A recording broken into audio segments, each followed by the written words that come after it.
ಜೀನಾಗೆ ಸಂಪಾದಕತ್ವದಲ್ಲಿ GMS news ಸಾಗರಿಸುತ್ತದ ಆಚೆ ಈಚೆ ಶನಿವಾರದ news ಅಪ್ಡೇಟ್ಗೆ ತಮಗೆ ಸ್ವಾಗತ.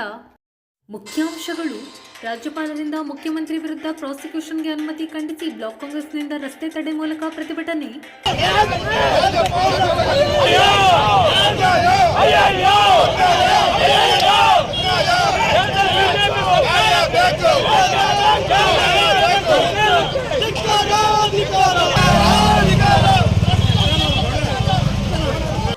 ಕಾಂಗ್ರೆಸ್ ಸರ್ಕಾರ ಅಸ್ಥಿರಗೊಳಿಸಲು ಪ್ರಯತ್ನ ಎಂದ ಕಲಸೆ ಚಂದ್ರಪ್ಪ ಸುರೇಶ್ ಬಾಬು. ಬಿಜೆಪಿಯವರು ವಾಮ ಮಾರ್ಗದ ಮೂಲಕ ಅಧಿಕಾರ ಹಿಡಿಯುವ ಪ್ರಯತ್ನ ಮಾಡುತ್ತಿದ್ದಾರೆಂದ ಪ್ರಭಾವತಿ ಜ್ಯೋತಿ. ರಿಪ್ಪನ್ಪೇಟೆ ಮೆಟ್ರಿಕ್ ಪೂರ್ವ ವಿದ್ಯಾರ್ಥಿ ನಿಲಯದಲ್ಲಿ ಅವ್ಯವಸ್ಥೆ, ಹಾಸ್ಟೆಲ್ಗೆ ದಿಢೀರ್ ಭೇಟಿ ನೀಡಿದ ಬೇಳೂರು. ಮಕ್ಕಳು ಮತ್ತು ಪೋಷಕರ ದೂರು ಮತ್ತು ಅವ್ಯವಸ್ಥೆ ಹಿನ್ನೆಲೆಯಲ್ಲಿ ವಾರ್ಡನ್ ಸಸ್ಪೆಂಡ್ಗೆ ಸೂಚನೆ. ಈಗ ಸುದ್ದಿಯ ವಿವರ. ಮೂಡ ಹಗರಣದಲ್ಲಿ ಭಾಗಿಯಾಗಿದ್ದಾರೆಂದು ಸಿದ್ದರಾಮಯ್ಯ ವಿರುದ್ಧ ರಾಜ್ಯಪಾಲರು ಪ್ರಾಸಿಕ್ಯೂಷನ್ಗೆ ಅನುಮತಿ ನೀಡಿರುವ ಕ್ರಮವನ್ನು ಖಂಡಿಸಿ ಬ್ಲಾಕ್ ಕಾಂಗ್ರೆಸ್ ವತಿಯಿಂದ ಶನಿವಾರ ಪ್ರತಿಭಟನೆ ನಡೆಸಿ ಉಪವಿಭಾಗಾಧಿಕಾರಿಗಳ ಕಚೇರಿ ಮೂಲಕ ರಾಷ್ಟ್ರಪತಿಗಳಿಗೆ ಮನವಿ ಸಲ್ಲಿಸಲಾಯಿತು. ಇದಕ್ಕೂ ಮೊದಲು ಕಾಂಗ್ರೆಸ್ ಕಾರ್ಯಕರ್ತರು ರಸ್ತೆ ತಡೆ ನಡೆಸಿ ರಾಜ್ಯಪಾಲರ ವಿರುದ್ಧ ಆಕ್ರೋಶ ವ್ಯಕ್ತಪಡಿಸಿದರು. ಬ್ಲಾಕ್ ಕಾಂಗ್ರೆಸ್ ಅಧ್ಯಕ್ಷ ಕಲಸಿ ಚಂದ್ರಪ್ಪ, ಐಎನ್ ಸುರೇಶ್ ಬಾಬು, ಜ್ಯೋತಿ ಕೋವಿ, ಪ್ರಭಾವತಿ ಮಾತನಾಡಿ, ನಮ್ಮ ಮುಖ್ಯಮಂತ್ರಿಗಳಾದ ಸಿದ್ದರಾಮಯ್ಯ ಮೇಲೆ ರಾಜ್ಯಪಾಲರು ಪ್ರಾಸಿಕ್ಯೂಷನ್ ನಡೆಸಿದ್ದಾರೆ. ಕರ್ನಾಟಕದ ಏಕೈಕ ಧೀಮಂತ ನಾಯಕರು ಸಿದ್ದರಾಮಯ್ಯ. ಒಂದು ಸಣ್ಣ ಕಪ್ಪು ಚುಕ್ಕೆ ಇಲ್ಲ ಅವರ ಆಡಳಿತ ಹಿಂದಿನ 5 ವರ್ಷದ ಕೂಡ ಮತ್ತು ಈಗಲೂ ಕೂಡ.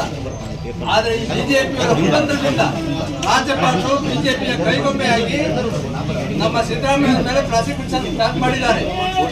ಅದರ ವಿರುದ್ಧವಾಗಿ ರಾಜ್ಯಪಾಲರ ವಿರುದ್ಧ ನಮ್ಮ ಪ್ರತಿಭಟನೆ. ಸಿದ್ದರಾಮಯ್ಯನವರು ಉಳಿಬೇಕು, ರಾಜ್ಯಪಾಲರು ಇಲ್ಲಿಂದ ತೊಲಬೇಕು. ನಾವು ರಾಷ್ಟ್ರಪತಿಯವರಿಗೆ ಮನವಿ ಮಾಡಿದ್ದೇವೆ. ಮಾನ್ಯ ರಾಜ್ಯಪಾಲರು ರಾಜಕಾರಣ ಮಾಡಿದ್ರೆ ಆ ಹುದ್ದೆಗೆ ಬರಬಾರ್ದು. ಸಂವಿಧಾನಿಕ ಹುದ್ದೆ, ಅದು ರಾಜ್ಯಪಾಲರ ಹುದ್ದೆ ಇದೆಯಲ್ಲ, ಸಾಂವಿಧಾನಿಕ ಹುದ್ದೆ. ಅವರು ರಾಜಕಾರಣ ಮಾಡೋದಾದ್ರೆ ರಾಜಕೀಯಕ್ಕೆ ಬರಲಿ, ಹುದ್ದೆ ತ್ಯಜಿಸಿ. ಇವತ್ತು ಈ ಕೃತ್ಯವನ್ನು ಮಾಡಿದ್ದಾರೆ. ಪ್ರಬಲವಾಗಿ ಬ್ಲಾಕ್ ಕಾಂಗ್ರೆಸ್ ಸಮಿತಿ ಖಂಡಿಸುತ್ತದೆ. ಸಿದ್ದರಾಮಯ್ಯರ ವ್ಯಕ್ತಿತ್ವ ಇಡೀ ರಾಜ್ಯಕ್ಕೆ, ರಾಷ್ಟ್ರಕ್ಕೆ ಮಾದರಿಯಾಗಿದೆ. ಇವತ್ತು ಇಂಥ ಮುಖ್ಯಮಂತ್ರಿ ಬೇರೆ ಯಾವುದೇ ರಾಜ್ಯದಲ್ಲಿ ಕಾಣ್ಲಿಕ್ಕೆ ಸಿಗೋದಿಲ್ಲ.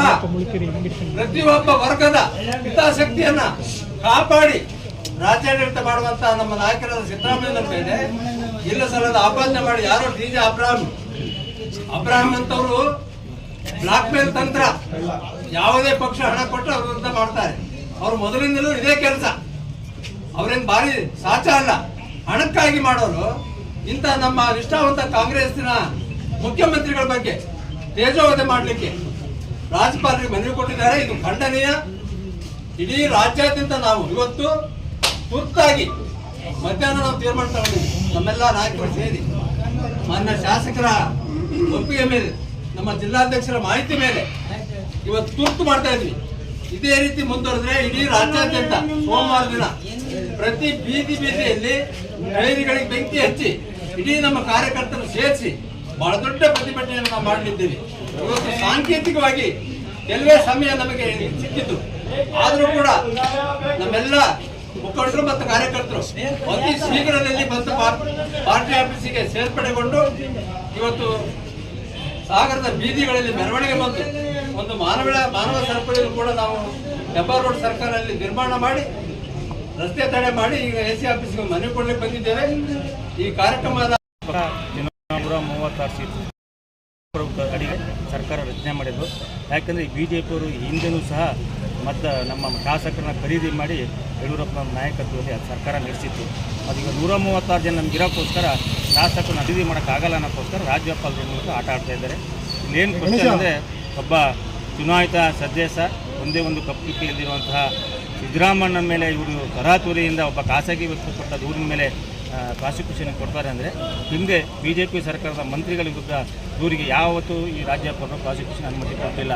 ಅವೆಲ್ಲ ಹಳೆ ಅವ್ರ ಅರ್ಜಿ ಏನು ಪೆಂಡಿಂಗ್ ಇದೆ ಅದ್ರ ಮೇಲೆ ಫಸ್ಟ್ ಕ್ರಮ ತಗೊಬೇಕು. ಅದು ಬಿಟ್ಕೊಂಡು ರಾಜಕೀಯ ಪ್ರೇರಿತ ಈ ಇವತ್ತಿನ ಅನುಮತಿಗೆ ನಾವು ಕಾಂಗ್ರೆಸ್ ಪಕ್ಷ ಖಂಡಿಸ್ತೀವಿ. ಕಾಂಗ್ರೆಸ್ ಶಾಸಕರನ್ನ ಕರ್ನಾಟಕದಲ್ಲಿ ಆಯ್ಕೆ ಮಾಡಿ ಒಂದು ಸುಭದ್ರ ಸರ್ಕಾರವನ್ನ ಅತ್ಯಂತ ಜನಪ್ರಿಯತೆಯಿಂದ, ಸಿದ್ದರಾಮಯ್ಯನವರ ಜನಪ್ರಿಯತೆಯನ್ನು ನೋಡಿ ಕೇಂದ್ರ ಸರ್ಕಾರ ಬಿಜೆಪಿ ಸರ್ಕಾರದವರು ಕೂಡ ಗ್ಯಾರಂಟಿ ಯೋಜನೆಗಳನ್ನ ತಮ್ಮ ಪ್ರಣಾಳಿಕೆಯಲ್ಲಿ ಅನೌನ್ಸ್ ಮಾಡಿದ್ರು. ಅಂತಹ ಒಂದು ಜನಪ್ರಿಯ ಮುಖ್ಯಮಂತ್ರಿ ಯಾವುದೇ ಒಂದು ಕಪ್ಪು ಚುಕ್ಕೆ ಈಗ ಏನಾದ್ರೂ ಮಾಡಿ ಇವ್ರನ್ನ ಆಪರೇಷನ್ ಕಮಲ ಮಾಡೋಣ ಅಂದ್ರೆ ಆಪರೇಷನ್ ಕಮಲಕ್ಕೆ ಒಳಗಾಗುವಂತ ಶಾಸಕರು ಈ ಬಾರಿ ಆಯ್ಕೆ ಆಗಿಲ್ಲ. ಹಾಗಾಗಿ ಈ ಕುತಂತ್ರ ಮಾಡಿ ಏನಾದ್ರೂ ಮಾಡಿ ಅವರ ಹೆಂಡತಿ ಹೆಸರಿನಲ್ಲಿ ರಾಜಕಾರಣ ಮಾಡ್ತಾ ಇದ್ದಾರೆ. ನಾಚಿಕೆ ಆಗ್ಬೇಕು ಇವರಿಗೆ. ಒಬ್ಬ ಹೆಣ್ಣು ಮಗಳು ಪಾರ್ವತಮ್ಮ ಎಲ್ಲೂ ಕೂಡ ತನ್ನ ಪತಿಯ ಜೊತೆಗೆ ತಾನೊಬ್ಬ ಮುಖ್ಯಮಂತ್ರಿಯ ಹೆಂಡತಿ ಅಂತ ಹೇಳಿ ತೋರಿಸ್ಕೊಳ್ದೆ ಅತ್ಯಂತ ಸಾಮಾನ್ಯ ಮಹಿಳೆಯಾಗಿ, ಸಾಮಾನ್ಯ ಗೃಹಿಣಿಯಾಗಿ, ಸಾಮಾನ್ಯ ಮನೆಯ ಹೆಣ್ಣು ಮಗಳಾಗಿ ಇವತ್ತು ಒಂದು ದೇವಸ್ಥಾನಕ್ಕೆ ಹೋದ್ರು ಕೂಡ ಸರತಿ ಸಾಲಿನಲ್ಲಿ ನಿಂತು ದೇವರ ದರ್ಶನ ಮಾಡುವಂತ ಹೆಣ್ಣು ಮಗಳ ಮೇಲೆ ಇವತ್ತು ಒಂದು ಹೆಣ್ಣನ್ನ ಉಳಿದುಕೊಂಡು ರಾಜಕಾರಣ ಮಾಡ್ತಿರಲ್ಲ. ನಾಚಿಕೆ ಆಗಬೇಕು ನಿಮ್ ಜನ್ಮಕ್ಕೆ ಅಂತ ಹೇಳ್ತಾ ಒಂದು ಸಂವಿಧಾನಿಕ ಹುದ್ದೆ, ಇವತ್ತು ಸಂವಿಧಾನಿಕ ಹುದ್ದೆ ನಮ್ಮ ನಾಯಕರಾದಂತ ಕಾಗೋಡು ಸಾಹೇಬರು ಸ್ಪೀಕರ್ ಆಗಿದ್ರು. ಅವತ್ತು ಅವ್ರನ್ನ ನಾವೆಲ್ಲ ಚುನಾವಣೆಗೆ ಸ್ಪರ್ಧೆ ಮಾಡಿದಾಗ ಸರ್ ಬನ್ನಿ ನೀವು ಪ್ರಚಾರಕ್ಕೆ ಬರ್ಬೇಕು ಅಂತ ಕರೆದ್ರೆ ನಾನಿರುವಂತದ್ದು ಒಬ್ಬ ಜಡ್ಜ್ ರೀತಿಯಲ್ಲಿ ನನ್ನದು ಸ್ಪೀಕರ್ ಹುದ್ದೆ, ನಾನು ಚುನಾವಣೆಗೆ ಭಾಗವಹಿಸಲಿಲ್ಲ ಅಂತ ಹೇಳಿ ಕಟ್ಟುನಿಟ್ಟಾಗಿ ಹೇಳಿದ್ರು. ಅವ್ರು ಯಾವುದೇ ರಾಜಕಾರಣದಲ್ಲಿ ಆ ಸಂದರ್ಭದಲ್ಲಿ ಭಾಗವಹಿಸಿರ್ಲಿಲ್ಲ. ಅಂತಹ ಮಾದರಿ ರಾಜಕಾರಣಿಗಳನ್ನ ಕರ್ನಾಟಕ ಜನತೆ ನೋಡಿದೆ. ಇವತ್ತು ಕಾಂಗ್ರೆಸ್ ಇದ್ದಂತಹ ಕಾರ್ಯಕರ್ತರು ಯಾವ ತರದಲ್ಲಿದ್ದಾರೆ ಅಂದ್ರೆ ಸ್ವಾತಂತ್ರ್ಯ ಸಂದರ್ಭದಲ್ಲಿ ಸುಮಾರು 6 ಲಕ್ಷ ಜನ ಜೀವ ಕೊಟ್ಟಿದ್ದಾರೆ ಅವತ್ತು ಕಾಂಗ್ರೆಸ್ ಕಾರ್ಯಕರ್ತರು. ಹಾಗಾಗಿ ಈ ಹೋರಾಟವನ್ನ ನಾವು ಇಲ್ಲಿಗೆ ಬಿಡಲ್ಲ. ಸಿದ್ದರಾಮಯ್ಯನವರ ರಾಜೀನಾಮೆಯನ್ನು ಪಡೆಯುವಂತ ಸಂದರ್ಭ ಬಂತು ಅಂದ್ರೆ ನಾವು ಇಲ್ಲಿ ಅಹೋರಾತ್ರಿ ಧರಣಿ ಮಾಡ್ತೀವಿ. ಇಂತಹ ಜನಪ್ರಿಯ ನಾಯಕರು ಯಾವುದೇ ಕಾರಣಕ್ಕೂ ರಾಜೀನಾಮೆ ಕೊಡಬಾರದು. ಇಂತಹ ರಾಜ್ಯಪಾಲರನ್ನ ಕೇಂದ್ರ ಸರ್ಕಾರ ತತ್ಕ್ಷಣದಲ್ಲಿ ವಾಪಸ್ ಕಳ್ಸ್ಕೊಳ್ಬೇಕು. ಸಂವಿಧಾನಿಕ ಹುದ್ದೆಗೆ ಗೌರವ ಬರಬೇಕು ಅಂತ ಹೇಳಿ ಇವತ್ತು ನಾವೆಲ್ಲ ಕಾರ್ಯಕರ್ತರು ಒತ್ತಾಯ ಮಾಡ್ತೀವಿ. ನಮ್ಮ ಸನ್ಮಾನ್ಯ ಜನಪ್ರಿಯ ಮುಖ್ಯಮಂತ್ರಿಗಳಾದಂತಹ ಸಿದ್ದರಾಮಯ್ಯನವರ ಅವರ ಒಂದು ವಿರುದ್ಧವಾಗಿ ಮೂಢ ಹಗರಣದಲ್ಲಿ ಹಗರಣ ಆಗಿದೆ ಅನ್ನುವಂಥ ಕಾರಣವನ್ನು ಇಟ್ಕೊಂಡು ರಾಜ್ಯಪಾಲರು ತನಿಖೆಗೆ ಆದೇಶವನ್ನು ಮಾಡಿದ್ದಾರೆ. ಇವತ್ತು ಮಧ್ಯಾಹ್ನ 1:00ವರೆಗೆ ನಮಗೆ ವಿಷಯ ಗೊತ್ತಾದ ತಕ್ಷಣ ನಾವು ಪಕ್ಷದ ಎಲ್ಲ ಕಾರ್ಯಕರ್ತರ ಬಂಧುಗಳು ಕೂಡ ಅದನ್ನು ವಿರೋಧಿಸಿ ಇವತ್ತು ಪ್ರತಿಭಟನೆಗೆ ಈಗೆಲ್ಲರೂ ಕೂಡ ಇವತ್ತು ಸೇರಿದ್ದೀವಿ. ಇಷ್ಟೇ ಯಾಕೆಂತ ಹೇಳಿದ್ರೆ ಸಿದ್ದರಾಮಯ್ಯನವರು ಒಬ್ಬ ಅನ್ನದಾತ, ಬಡವರ ಬಂಧು, ಅನೇಕ ಭಾಗ್ಯಗಳ ಯೋಜನೆಗಳನ್ನು ತಂದಂತಹ ಪ್ರತಿಯೊಬ್ಬ ಬಡವರಿಗೂ ಬೇಕಾದಂತಹ ಒಬ್ಬ ನಾಯಕರಾದಂತಹ ಸಿದ್ದರಾಮಯ್ಯನವರು ಇಷ್ಟು ವರ್ಷಗಳ ಅವರ ಅಧಿಕಾರದ ಅವಧಿಯಲ್ಲಿ ಯಾವುದೇ ಒಂದು ಕಪ್ಪು ಚುಕ್ಕೆಯಿಂದೆ ಆಡಳಿತವನ್ನು ನಡೆಸಿಕೊಂಡು ಬಂದಿದ್ದಾರೆ. ಅಂತಹ ಮುಖ್ಯಮಂತ್ರಿಗಳಿಗೆ ಒಂದು ಅವಮಾನವನ್ನ ಮಾಡಬೇಕು ಅನ್ನುವಂತಹ ಒಂದು ದುರುದ್ದೇಶದಿಂದ ಇವತ್ತು ರಾಜ್ಯಪಾಲರು ಒಂದು ಪಕ್ಷದ ಕೈಗೊಂಬೆಯ ರೀತಿಯಲ್ಲಿ ವರ್ತಿಸ್ತಾ ಇದ್ದಾರೆ. ಅವರು ಇವತ್ತು ನೆಡ್ಕೊಂಡಿರುವಂಥದ್ದು ರಾಜ್ಯಪಾಲರ ಹುದ್ದೆಗೆ, ಒಂದು ಸಾಂವಿಧಾನಿಕ ಹುದ್ದೆಗೆ ಅವಮಾನವನ್ನು ತರುವಂತಹ ಒಂದು ರೀತಿಯಲ್ಲಿ ಇವತ್ತು ವರ್ತಿಸ್ತಾ ಇದ್ದಾರೆ. ಕೇಂದ್ರ ಸರ್ಕಾರದ ಕೈಗೊಂಬೆಯಾಗಿ ವರ್ತಿಸ್ತಾ ಇದ್ದಾರೆ. ಅವರ ಈ ನಡೆಯನ್ನ ನಾವೆಲ್ಲರೂ ಕೂಡ ಖಂಡಿತವಾಗಿ ವಿರೋಧಿಸ್ತಾ ಇದ್ದೀವಿ. ಕೂಡಲೇ ಅವರು ಏನು ಆದೇಶವನ್ನ ಮಾಡಿದ್ದಾರೆ ಅದನ್ನ ವಾಪಸ್ ತಗೋಬೇಕು.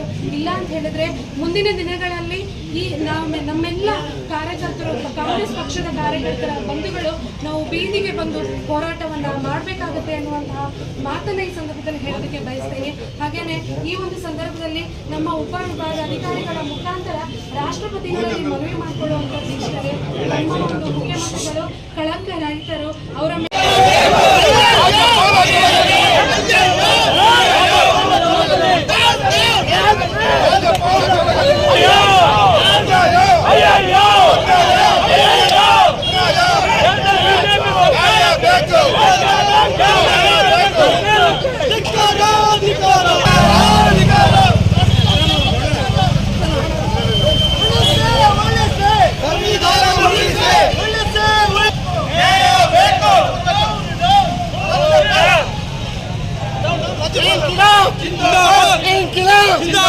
कांग्रेस पार्टी जिंदाबाद, कांग्रेस पार्टी जिंदाबाद, सिद्धरामैया जिंदाबाद,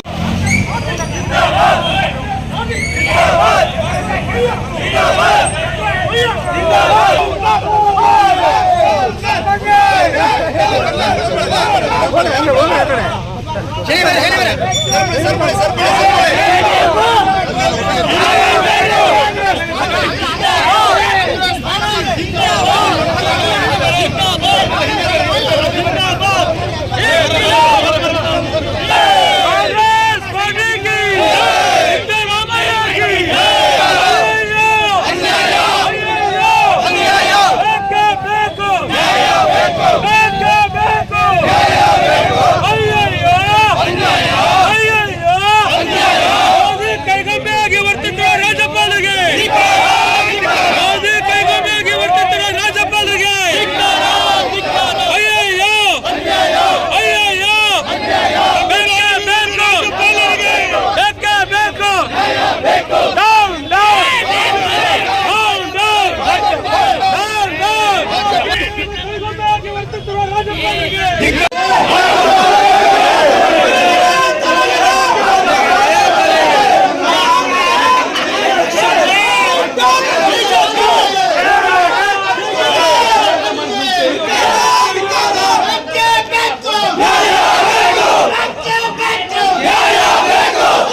ಪ್ರತಿಭಟನೆಯಲ್ಲಿ Ganapathi Mandagalli Usha, Mohammed Kasim, Ravikumar Hunalamadike, Zakir, L Chandrappa, K Siddappa, Shanmukha, Michael, Ansar, Wilson ಇನ್ನಿತರರು ಹಾಜರಿದ್ದರು. ಸಾಗರದ ವಿಧಾನಸಭಾ ಕ್ಷೇತ್ರ ವ್ಯಾಪ್ತಿಯ ರಿಪ್ಪನ್ಪೇಟೆಯ ಸಾರ್ವಜನಿಕ ಮೆಟ್ರಿಕ್ ಪೂರ್ವ ಬಾಲಕಿಯರ ಹಾಸ್ಟೆಲ್ಗೆ ದಿಢೀರ್ ಭೇಟಿ ನೀಡಿದ ಶಾಸಕ ಗೋಪಾಲಕೃಷ್ಣ ಬೇಳೂರು ಅಲ್ಲಿನ ಅವ್ಯವಸ್ಥೆ ಕಂಡು ಅಲ್ಲಿನ ಮೇಲ್ವಿಚಾರಕಿಯನ್ನು ಸಸ್ಪೆಂಡ್ ಮಾಡುವಂತೆ ಇಲಾಖೆಯ ಹಿರಿಯ ಅಧಿಕಾರಿಗಳಿಗೆ ಸೂಚನೆ ನೀಡಿದರು. ಭೇಟಿ ಸಂದರ್ಭದಲ್ಲಿ ಮಕ್ಕಳು ಮತ್ತು ಸ್ಥಳೀಯರು ಹಾಸ್ಟೆಲ್ ಅವ್ಯವಸ್ಥೆಯನ್ನು ಶಾಸಕರ ಗಮನಕ್ಕೆ ತಂದರು.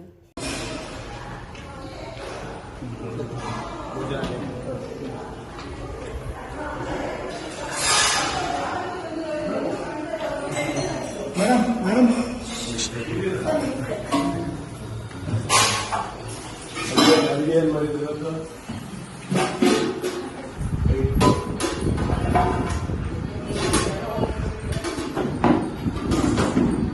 ಏನೇನು ಅಡಿಗೆ ಮಾಡಿ ತೋರ್ಸು ಇವತ್ತು ನೆನವಿ ಅಂತ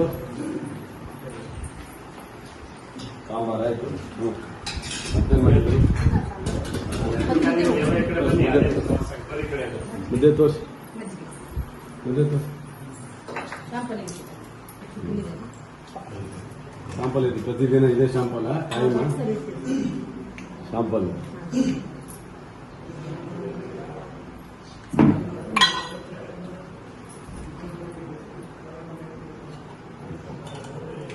ಮಕ್ಕಳಿಗೆ ಆಮೇಲೆ ಊಟ ಮುಂದೆ ಮುದ್ದೆ, ಸಾರು, ಅನ್ನ, ಮಜ್ಜಿಗೆ, ಚಟ್ನಿ, ಉಪ್ಪಿನಕಾಯಿ. ಉಪ್ಪಿನಕಾಯಿ, ಮುದ್ದೆ, ಅನ್ನ, ಚಿಕನ್.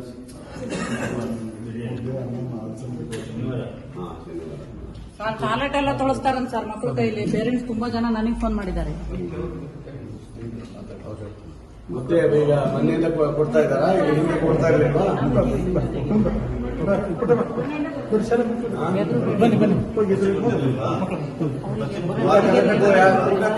ಕರೆಕ್ಟಾಗಿ ಹೇಳ್ಬೇಕು ನಿಮಗೆ.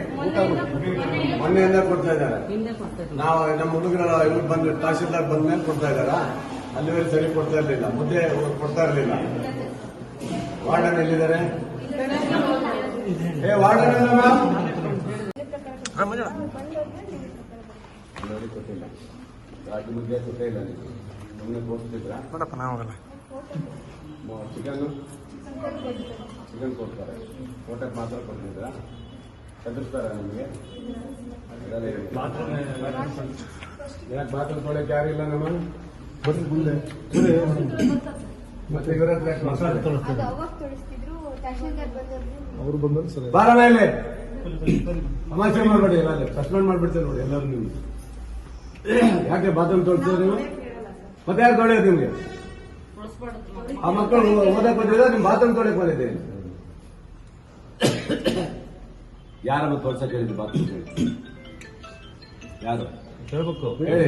ವಾರ್ಡನ್ನ ಅಥವಾ ಇವರ? ಇದು 3 ಜನ ಯಾರು ನಿಮಗೇನ್ ಮಾಡಲ್ಲ ಹೇಳ್ರಿ. ಹೇಳಿ. ರಾತ್ರಿ ಯಾರು ಗಂಡಸೆಲ್ಲ ಬರ್ತಾರ? ಯಾರು ಹುಡುಗರು ಯಾರೋ ಬರ್ತಾರ? ಗಂಡಸರು ಯಾರು ಬರೋರಿದ್ದಾರ? ಕ್ಯಾಮ್ರಾ ಆಫ್ ಮಾಡ್ತಾರ? ಅದೆಲ್ಲ ಇಲ್ಲ. ಆ ತರ ಏನಿಲ್ಲ ತಾನೇ? ವಾಶ್ರೂಮ್ ಸರ್ ಇವು ಡೇಟ್ ಆದಾಗ ಒಬ್ಬರು ಹಂಗೆ ಬರ್ತಾರೆ ಸರ್. ಹೆಣ್ಮಕ್ಳು ಇರ್ತಾರಲ್ಲ, ಬ್ಲಡ್ ಎಲ್ಲ ಹಂಗೆ ಇರುತ್ತೆ ಸರ್. ಅದಕ್ಕೆ ನೀರು ಚೆನ್ನಾಗಿ ಅಂತ ಅವ್ರು ಹೇಳಿದ್ದಾರೆ ಸರ್. ಯಾಕೆ ಮುದ್ದೆ ಕೊಟ್ಟಿಲ್ಲ ಹೇಳಿ? ಮುದ್ದೆ ಯಾಕೆ ಕೊಟ್ಟಿಲ್ಲ? ಮೆನು ಪ್ರಕಾರ ಯಾಕೆ ಕೊಟ್ಟಿಲ್ಲ? ಅಲ್ಲಿ ಮೇಡಮ್ ಏನಾಗಿದೆ, ಅವರು ಏನ್ ಕೊಡ್ತಾರೆ ರೇಷನ್ ಇವ್ರಿಗೆ ಕೊಟ್ಟು ಅವ್ರು ಹೋಗ್ತಾರೆ. ರೇಷನ್ ಕಿ ಅವ್ರ ಹತ್ರನೇ ಇರುತ್ತೆ. ಅವ್ರು ಎಷ್ಟು ಕೊಡ್ತಾರೆ ಇವ್ರು ಅಷ್ಟು ಲೆಕ್ಕದ ಪ್ರಕಾರ ಕೊಡ್ಬೇಕಲ್ಲ. ಸಸ್ಪೆಂಡ್ ಬರೀ ಲೆಟರ್ ಮಾಡಿ ಸಸ್ಪೆಂಡ್ ಬರೀ ವಾರ್ಡನ್ ಸಸ್ಪೆಂಡ್ ಮಾಡಿ ಇವರಿಗೆಲ್ಲರಿಗೂ ನೋಟಿಸ್ ಕೊಡಿ. ಇವರಿಗೆ ಇವ್ರು ಯಾಕೆ ಹೇಳ್ಬೇಕಲ್ಲ? ಇವರು ತಾಲೂಕು ಅಂತ ಹೇಳ್ಬೇಕಲ್ಲ. ನೀವು